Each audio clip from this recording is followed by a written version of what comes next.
उसका हिंदी में अनुवाद बताएं तो।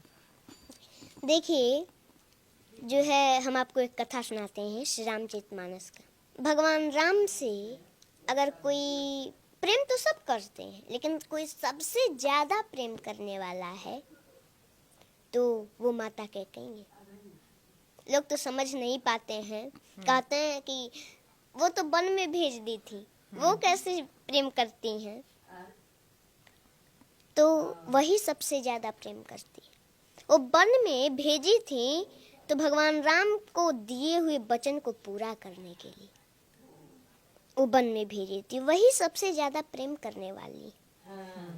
सभी लोग, सभी माताएं अपने बच्चे को दूध भात खिलाती हैं बड़े प्रेम से। वैसे ही एक बार माता कैकेयी भी भगवान राम को अपने गोद में बैठा करके और दूध भात खिला रही थी। भगवान राम एक गिलास खाए, 2 गिलास खाए, 3 गिलास खाए, चौथे में हाथ पकड़ लिए। बोले, माँ, आपने कभी हमसे ये नहीं पूछा कि राम तुमको कुछ चाहिए। तो माता कैकेयी बोली कि अरे पुत्र, अरे राम, तुमको कुछ चाहिए तो जल्दी बोलो, क्या चाहिए? तुमको कुछ चाहिए, जल्दी बोलो। तुम्हें मांगने में देरी हो सकती है, मुझे देने में देरी नहीं हो सकती। भगवान राम बोले, माँ, पहले मेरी कसम खाओ कि जो मैं मांगूंगा वो दोगी। माता कैकेयी बोली, हाँ राम, मैं तेरा कसम खाती हूँ, जो तुम मांगोगे वो हम देंगे तुमको। मांगो, क्या चाहिए? भगवान राम बोले, माँ, लेकिन जो मैं मांगने जा रहा हूँ अगर वो आप दे दोगी तो संसार में कोई भी आपका नाम, अपने बच्ची का नाम नहीं रखेगा। तो कैकेयी माता बोली, मुझे मंजूर है राम, बताओ ना क्या चाहिए। मेरा नाम, अपनी बेटी का नाम कोई न रखे, ये मुझे मंजूर है। मेरा राम प्रसन्न रहे, इससे बढ़कर मेरे लिए और क्या हो सकता है। भगवान राम बोले, माँ, लेकिन जो मैं मांगने जा रहा हूँ अगर आप दे देंगी तो संसार में आपका अपजस होगा। माता कैकेयी बोली, मुझे जस मिले, मेरा राम प्रसन्न न रहे तो वो जस मुझे नहीं चाहिए, मुझे अपजस मंजूर है। भगवान राम के आंखों में आंसू आ गए। बोले, माँ, लेकिन जो मैं मांगने जा रहा हूँ वो आप दे देंगी ना, तो कदाचित आपको वैधव्य जीवन भी देखना पड़ सकता है। माता कैकेयी जब ये सुनी मौन हो गई।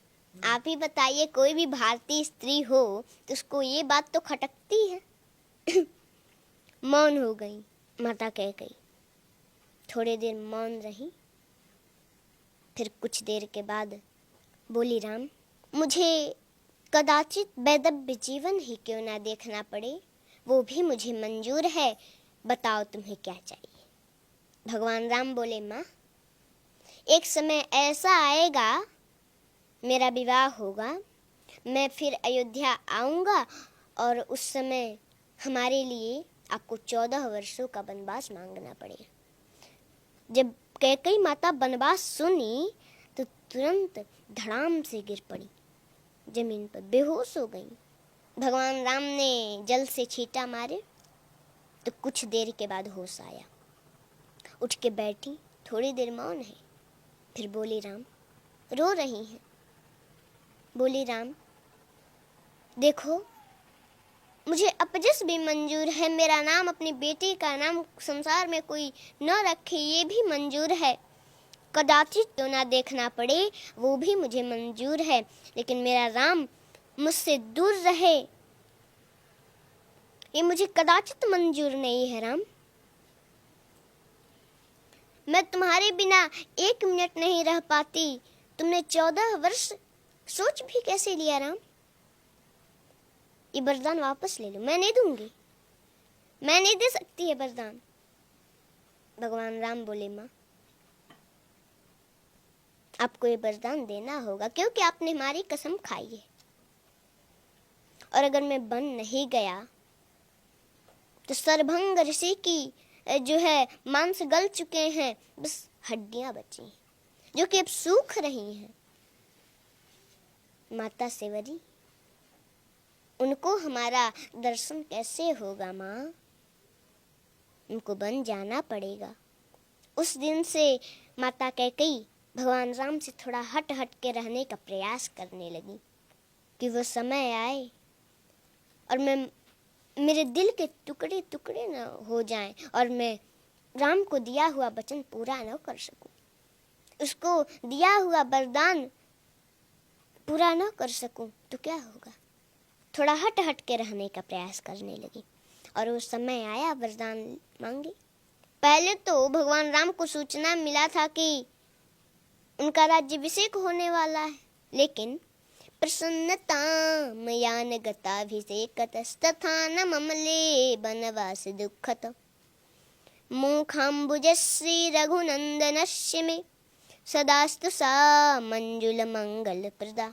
जब भगवान राम को ये सूचना मिली कि उनका राज्याभिषेक होने वाला है तो उनके मुख पर प्रसन्नता नहीं थी, लेकिन पुनः उसके अगले दिन उनको सूचना मिल गई कि 14 वर्षों का वनवास मिल गया, तो उनके मुख पर थोड़ा सा उदासी भी नहीं थी।